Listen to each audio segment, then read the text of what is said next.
In Kazakhstan, there are about 7 million children, and every day some of them end up in tough situations. Officially, we call it violations of children's rights, but for each child and teen, it's always a personal tragedy. Protecting children's rights in Kazakhstan involves a number of government agencies, along with the children's ombudsman, a position currently held by Dinara Zakieva since 2023. I'm Uliana Ashimova, and you are watching The Profile, a project by the Silkway TV channel, where we tell the stories of how our lives are changing and the people making that happen. Coming up in today's episode, every day 1 or 2 children either attempt or complete suicide. Who can help children in crisis and how? They wrote, "It made me feel better, I got it." So they got a response? They realized there was someone on the other end? Why did it take a whole year to work on the amendments to increase the number of child welfare officers? For instance, in Kazakh, there are more than 60 villages and only 1 child welfare officer for 58,000 kids. He told me, "I won't be able to get there in time. I can only come in 10 months." How are the numerous amendments to the domestic violence law working today? Last year, only 8 cases of abuse made it to court. Now we've got 19 cases. How have you personally learned to cope with all these?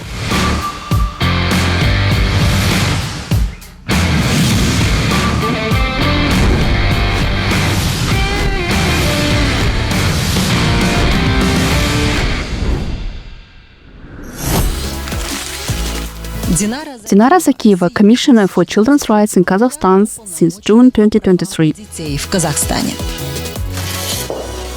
Dinara Bulatovna, good afternoon. Good afternoon. I'm so glad we finally got the chance to meet. You know, I've been meaning to ask you about your brooches. It's fascinating. You wear a new one every time. Do they have a special meaning? They really look like something you buy. Oh, actually, my youngest daughter makes them for me. She's 10, and it makes her so happy when I wear them. Every evening, she checks to see if I did. Just recently, we were talking about it, and I said, "You know, I wear your brooches all the time. Maybe we should come up with the meaning for them." So we decided they would symbolize children's voices, a way to show support for them. Well, on that note, let's talk about how children in Kazakhstan are doing and what's being done to support their well-being. Absolutely, let's dive in.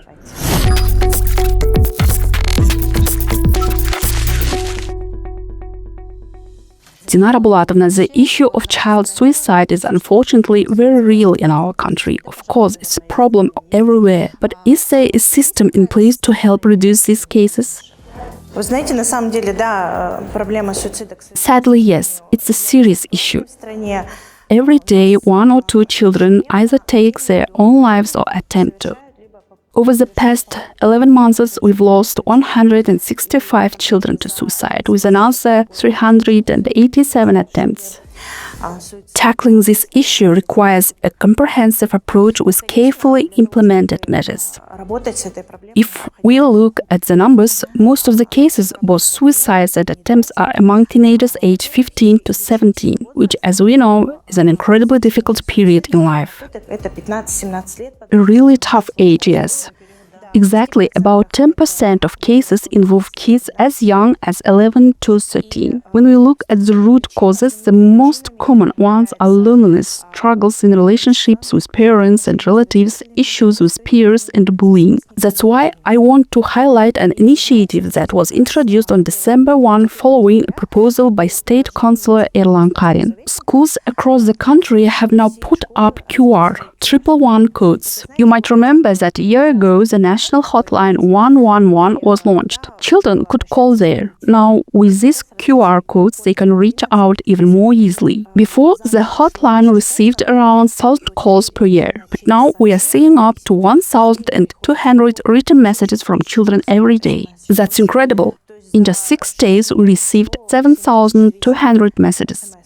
What are kids writing about?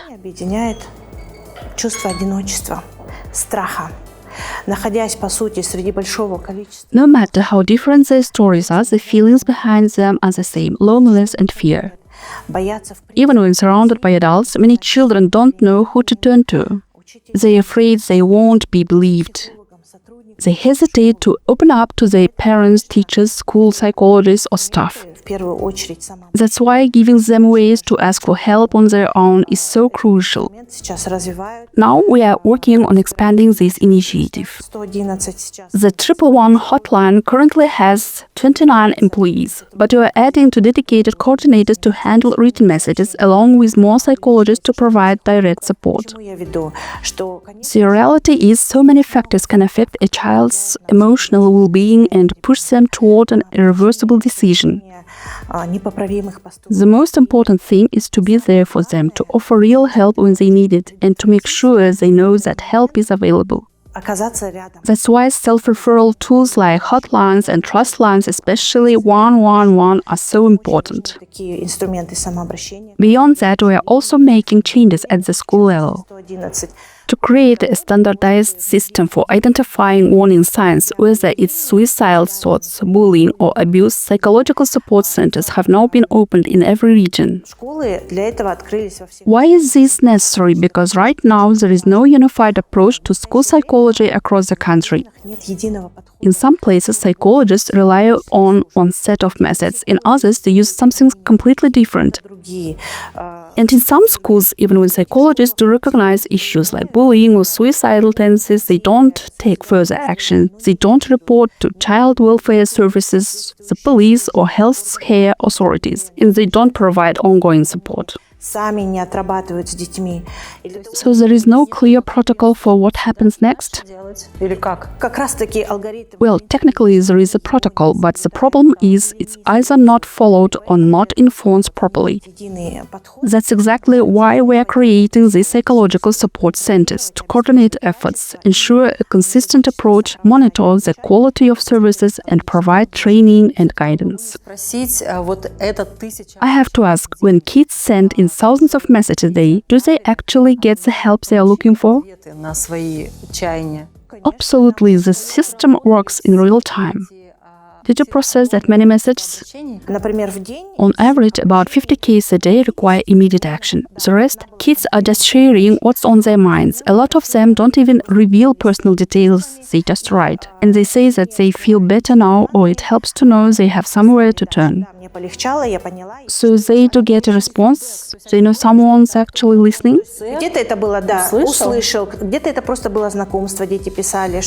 Yes, in many cases they feel heard. Sometimes they're just trying to understand what kind of support is available. But there are also cases where real urgent help is needed. For example, we recently got a message from two brothers. They'd been placed in a foster home after leaving an orphanage in Taraz, but they reached out to say they were being abused and wanted to go back. They felt unsafe.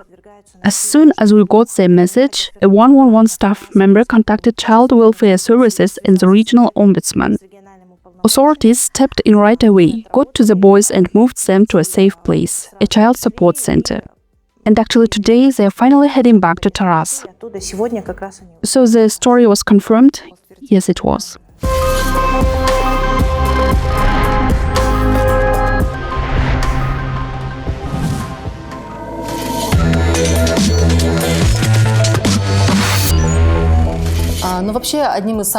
One of the biggest projects during your time as a children's ombudsman is the domestic violence law. A significant number of amendments were introduced thanks to your efforts. What challenges did you face? I imagine there were quite a few, considering how much attention this law has drawn. В целом, с июля 2023 года в соответствии с поручением президента под курацией при поддержке государственного советника Йоланты Карина, администрации президента, мы начали работать совместно с государственными органами по разработке закона об обеспечении безопасности детей. From July 2023, following the President's directive and with the support of State Councilor Irlan Karin and the Presidential Administration, we began working alongside government agencies emphasis on drafting a law to ensure child safety. был направлен на заключение правительства. И вот заключение правительства... By early September, it was first presented to the General Prosecutor's Office, then to the Majlis at a meeting of the Amanat Party faction. With backing from Majlis deputies, the bill was sent for government review, a process that is both the most challenging and the most crucial step in passing any law. For 4 months, I worked with government bodies almost around the clock, making sure every amendment was well-grounded and refined.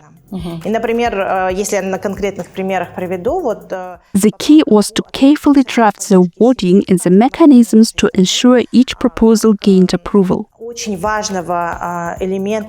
For example, one of the amendments called for opening family support centers in every district across the country. These centers play a vital role in preventing domestic violence and helping families in crisis, particularly in protecting children's rights. I worked with Mayor's office to secure funding for both establishing and running these centers. Together with the Ministry of Culture and Information, we developed a financing plan. Once we got the green light from Mayor's office, we took it up with the Ministry of Finance. Take the Turkestan region, for instance. With nearly 2 million residents spread across 14 districts and 3 cities, there were originally only 2 family support centers. That meant that in the past, a woman from a rural village would have to travel 6 or 7 hours just to reach a center in Turkestan city to get help. Now, with the center newly opened in the Sayram district, women no longer have to make that long journey. They can receive the support they need right in their own district. So far, 4 centers have been established and 6 more on the way. In Jitsu, 3 centers are already operational and work is ongoing to open 3 more, bringing the total to 10. Every amendment had to be thought through in detail, its wording, purpose, and of course funding. Нужно было предусмотреть все детали, редакции, функции. How many amendments? A few dozen?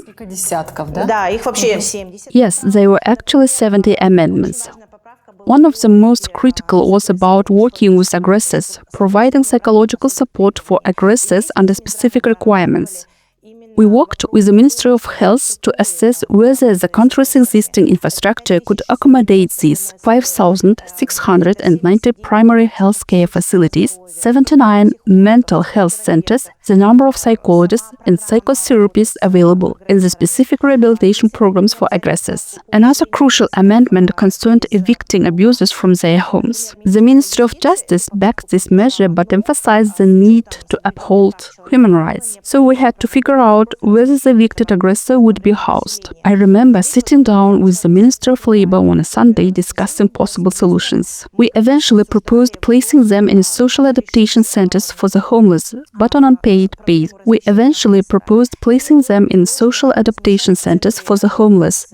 unpaid basis. Once this mechanism was worked out, the Minister of Justice gave the green light. Amendments related to criminal law required especially thorough work. Take article on torture, for instance. Before, proving torture was extremely difficult due to the legal definition of systematic. A particularly horrifying case in the Almaty region illustrates this issue, where a stepfather, together with the girl's biological mother, inflicted severe abuse, even burning the child's genitals. Yet, because of how the law was written, the charges were downgraded to cruel treatment under Article 140, which carries a much lighter sentence. Right, the penalties are entirely different. Exactly, and proving systematic abuse was the biggest hurdle. That case alone exposed many legal gaps, some of which led to disciplinary action against officials involved. But more importantly, it showed why the law had to be changed. We sought expert advice from Professor Bachishvili to revise the amendment. As a result, after changing the wording, we are already seeing an impact. Last year, only 8 cases under the torture statute made it to court. This year, that number has more than doubled to 19. Updating the wording of the law to address issues in enforcement has made it much harder for perpetrators to escape justice. Another major development was introducing new articles into both the criminal and administrative codes. One key addition was criminalizing sexual harassment of minors under 16. Previously, the criminal code had various articles covering sexual offenses against children, but inappropriate touching and lewd propositions weren't explicitly classified as a crime. Yes, there was no legal definition for that. As a result, offenders often got away with nothing more than a hooliganism charge, which meant they could still work in childcare facilities, an obvious danger. We spent a lot of time fine-tuning the wording of this amendment, and I worked closely with the Commissioner for Human Rights, Artur Yermekevich Lestaev, on the final draft. We made sure it covered all forms of sexual harassment involving physical contact or lewd propositions. Later, the Majlis further clarified the amendment to explicitly include online harassment, so we had already intended to cover both online and offline offenses. Either way, this addition only strengthens the law. And we are already seeing results. 33 cases have been registered under this article so far. We also introduced an article criminalizing bullying, which was incorporated into the administrative code.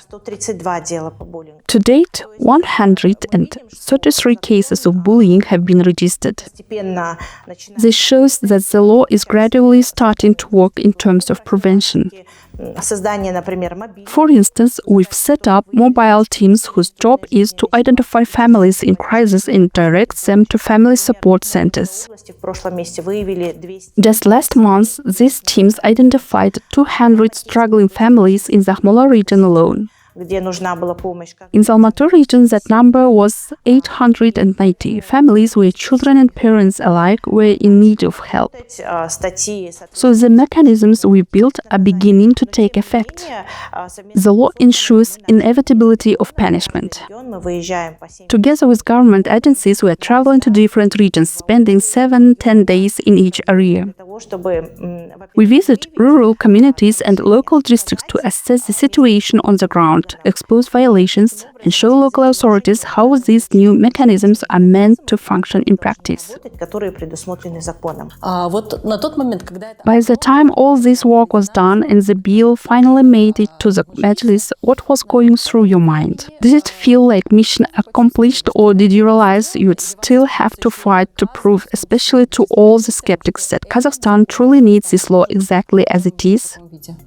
В целом, вы знаете, конечно, принятие этого закона проходило на фоне определенного сопротивления и сложностей. You know, the passage of this law wasn't without resistance and difficulties. В отношении защиты детей и женщин. But what ultimately made the difference was the president's firm stance on protecting women and children. That was the decisive factor that ensured the law was passed. Of course, there were hurdles at every stage. When the bill was sent back to the Majlis in January, there were heated debates and different opinions. One of the biggest disappointments for me was that we weren't able to pass an amendment to remove the possibility of reconciliation in cases of child abuse. We had proposed eliminating reconciliation for all forms of violence against children, and while the government fully supported the amendment, the Majlis still allowed reconciliation. That said, a middle ground was found. Offenders will now be required to check in with the police for a month and half under special supervision to monitor their behavior. Would you call that a compromise? В целом, на тот момент это было решение для того, чтобы... At the time, it was the best we could do to make sure the issue didn't go completely unaddressed. Тем не менее, я считаю, что... But I still believe this amendment needs to be brought back.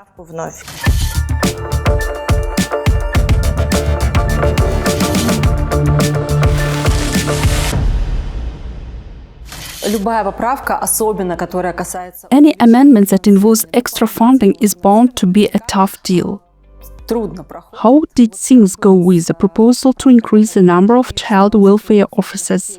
Уж наверняка... I imagine you had to provide solid justification to government agencies for why this was so necessary. Почему это необходимо? В целом, вы знаете, над этой поправкой мы работали. We spent about a year working on this amendment. В тот момент At the time, there were only 309 child welfare offices for nearly 7 million children across the country. например, вот в городе For example, Astana had just 8 offices for 500,000 children. Shymkent had 5 for the same number. In the Turkestan region, almost a million children had only 19 offices. естественно, они Obviously, they were spread far too thin to properly carry out their duties, which include more than 34 different factions. нами была подготовлена It was clear that the system needed an overhaul. законодательная закон. Our amendment proposed a legally mandated standard, at least one child welfare officer per 5,000 children. В соответствии This would mean increasing the number of offices in Astana from 8 to 100, in Shymkent from 5 to 90, and in Turkestan from 19 to 180. а сейчас 19. That's a game changer. It will strengthen the entire child protection system, improve preventive measures, ensure the proper enforcement of the new law on children's rights and women's safety, and most importantly, allow authorities to respond swiftly to reports of abuse or danger. Реагировать на каждый поступающий сигнал. А почему Why does it take a whole year? работать? Да. Вот. Во-первых, конечно, было необходимо проработать вопросы финансирования. First, it was essential to address funding issues and increase the number of child welfare offices. Опять-таки, собирали We coordinated with Mayor's office to get their commitment to allocate budgets for hiring more child welfare officers. также прорабатывали At the same time, we also pushed for 50% salary increase for child welfare officers, which fortunately the region supported. в правительстве, когда Then, when the amendment reached the government level, things got even more complicated. обновлялось, обновлялось. The wording kept getting revised and sent back over and over again. At one point, there was a suggestion to introduce the staffing increase through a ministerial order instead of enshrining it in law. Так скажем, But that wouldn't have had the same impact. It wouldn't have led to the immediate large-scale changes we needed. только мера We had to make it clear that only a legally mandated standard would force real action. для того, чтобы And this couldn't be put off any longer. Every delay meant children were being left without help. детей, которым нужна сегодня эта помощь. Even as we are talking about this right now, there is a child out there who needs protection. I can't think of a stronger argument than that. Аргумент. Да, вот в принципе мы так и обсуждали, что пока мы здесь сегодня решаем, обсуждаем, конкретный ребенок, Exactly. That's what we kept stressing. While we are debating and going through bureaucratic procedures, real children are suffering. опроса анонимных, I showed officials anonymous school surveys from rural areas in Turkestan, Aktobe, and Jetsu. когда Kids wrote about being beaten, bullied, and abused. что они подвергаются School psychologists are required to report these cases to child welfare services so officers can investigate and provide help. проверку, выехали. But how can they when in Saragash district, for example, one officer is responsible for 58,000 children spread across 60 villages? 60 сел, I spoke with that officer, and when I showed him the survey results, he just sighed and said, "There's no way I can get to them anytime soon. которая расположена в The earliest I could go would be in 10 months. I have a backlog. у меня вот It's impossible." очередь. Просто невозможно. 10 месяцев. 10 months? А соответственно, через 10 месяцев уже и не нужна будет эта помощь. Конечно. Yes, and by then it's too late. Совершили, например, We looked at surveys from children who had taken their own lives. рисовали о том, что им нужна помощь. Many had drawn pictures or left messages that were clear cries for help, Эти анкеты, эти рисунки, это же but no one saw them in time, никто не отреагировал. and there was no one to step in. Да, и поэтому, конечно же, вот как вы говорите, Exactly, that's why, as you said, time is something we don't have. The moment this amendment is passed, we'll start working with the regions to make sure those new positions are filled. Right now, we are already in talks with local governments to ensure they allocate the necessary funding.